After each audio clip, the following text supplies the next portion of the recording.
बिस्मिल्लाहिर्रहमानिर्रहीम। अस्सलामु अलैकुम। रोज़ाना वाक़यात सुनने के लिए इस चैनल को सब्सक्राइब करें। हक़ाफ़ कौम आद का मस्कन था। अरबी में रेत के लंबे और ऊंचे टेलों को हक़फ़ कहा जाता है। हक़ाफ़ हक़फ़ की जमा है और यूँ इसका मतलब होता है रेत के ऊंचे और लंबे टेलों की ज़मीन। ये इलाका यमन और अमान के दरमियान बिखरा हुआ था। कौम आद यहाँ 8,500 साल कबल आबाद थी। अल्लाह ताला ने उन्हें सरसब्ज खेतियाँ भी दे रखी थीं, जानवर भी, पानी भी और वाफर खुराक भी। नेमतों की इस फरावानी ने उन्हें भटका दिया, वो अल्लाह के बागी हो गए। हिदायत के लिए हज़रत हूद अलैहिस्सलाम को भिजवाया गया। वो उन्हें तबलीग करने लगे, लेकिन कौम आद उनका मजाक उड़ाने लगी। वो शिर्क से पीछे हटने के लिए राजी ना हुए। शद्दाद उस कौम का बादशाह था। ये दो भाई थे, शदीद और शद्दाद। शदीद पहले बादशाह बना, वो फौत हुआ तो शद्दाद ने इक़्तिदार संभाल लिया। वो एक वसी सल्तनत का हुक्मरान था। हुकूमत यमन से इराक और बास रवायात के मुताबिक ईरान तक फैली थी। हज़रत हूद अलैहिस्सलाम ने उसे भी समझाने की कोशिश की, लेकिन उसका दिल भी बंद था। दोनों के दरमियान मुकालमा हुआ। शद्दाद ने हज़रत हूद अलैहिस्सलाम से पूछा, मैं अगर ईमान ले आऊँ तो मुझे क्या फ़ायदा होगा? हज़रत हूद अलैहिस्सलाम ने फरमाया, तुम पर जन्नत हलाल हो जाएगी। शद्दाद ने पूछा, जन्नत क्या है? हज़रत हूद अलैहिस्सलाम ने उसे जन्नत का नक्शा बताया। शद्दाद ने दावा कर दिया, ये क्या बड़ी बात है, मैं भी ऐसी जन्नत बना सकता हूँ। हज़रत हूद अलैहिस्सलाम ने उसे इस कुफर और इस शिर्क से रोकने की कोशिश की, लेकिन वो बाज न आया। उसने सल्तनत के तमाम बड़े मामार इकट्ठे किए और अक़ाफ़ में इरम के मकाम पर 20 कोस लंबी और चौड़ी जन्नत बनवानी शुरू कर दी। जन्नत में सोने और चांदी की ईंटें भी लगाई गईं और जवाहरात भी लटकाए गए। शहद, दूध और पानी की नहरें भी रवां कर दी गईं और नहरों के किनारे हीरे लगा दिए।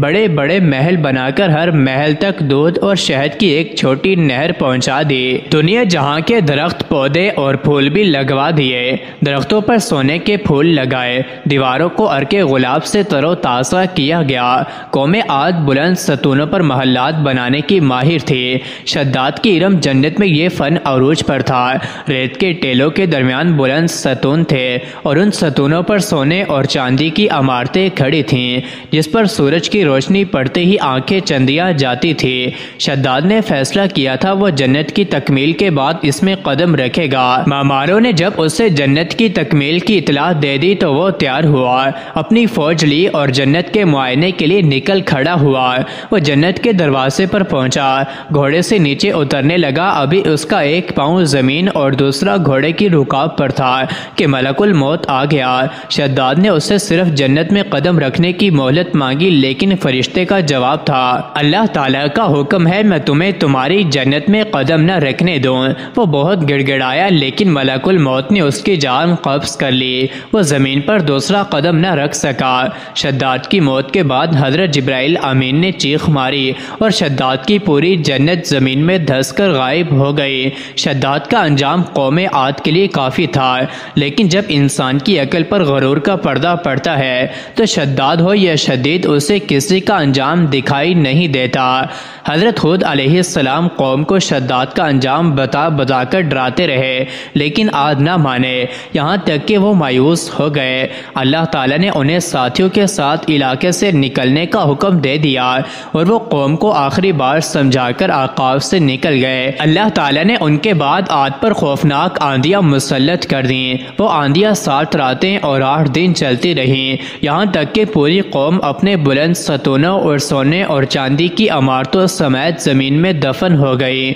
कौम आद का निशान तक न रहा। पूरी वादी रेत के सहरा में गुम हो गई। पानी के जखीरे बचे और ना ही दरख्त, पौधे, जानवर और खेतियां, सिर्फ रेत के लंबे और ऊंचे टेले बच गए। आकाफ का ये इलाका उस वक़्त ओमान में मौजूद है। नासा को 1992 ईस्वी में ओमान के सहरा में रेत से 13 मीटर नीचे एक शहर दिखाई दिया। ये एक हैरानकुन दरियाफ्त थी। इस पर काम शुरू हुआ और शहर का सिरा मिल गया, लेकिन शहर खोदा न जा सका। वजह गंदक थी। वो शहर पूरे का पूरा गंदक के जोहड़ में गर्क था। आर्कियोलॉजिस्ट ने पाइप लगाकर पानी निकालने की कोशिश की, लेकिन ये आसान काम नहीं था। चुनाचे ये लोग 26 साल गुजरने के बावजूद रेत में गुम शहर की तरफ एक चट्टान खोज सके, और ये चट्टान शदाद की जन्नत का सिला थी। कुरान में अल्लाह ताला ने सूरह हूद, अल फजर, अल आराफ, अल शुरा, अल मोमिनून, अल अक़ाफ, हामीम, सद्दा, अल ज़ारियात, अल क़मर, अल नमल, अल शम्स और बनी इसराइल में कौम आद और कौम समूद का जिक्र फरमाया। इस जिक्र ने भी इस तलाश को महमेज कर दिया। ये इलाका 1843 ईस्वी में सबसे पहले एक जर्मन फौजी ने दरियाफ्त किया था। उसका कहना था इलाके की रेत बारीक सफ़ूफ की तरह थी और उसमें जो भी चीज़ गिर जाती थी वो चंद लम्हों में रेत में दफन हो जाती थी। उसका ख्याल था रेत के नीचे ज़मीन नहीं, ये इलाका रेत की दलदल है। शदाद की जन्नत आजकल उबार उबर कहलाती है। उबार रेत के समंदर में छोटा सा शहर है। शहर से बाहर निकले तो दाएं बाएं रेत के टेले हैं और ये टेले एक तरफ से सऊदी अरब और दूसरी तरफ से यमन के बॉर्डर तक चले जाते हैं। मजीद ऐसे ही वीडियोस के लिए चैनल को ज़रूर सब्सक्राइब करें।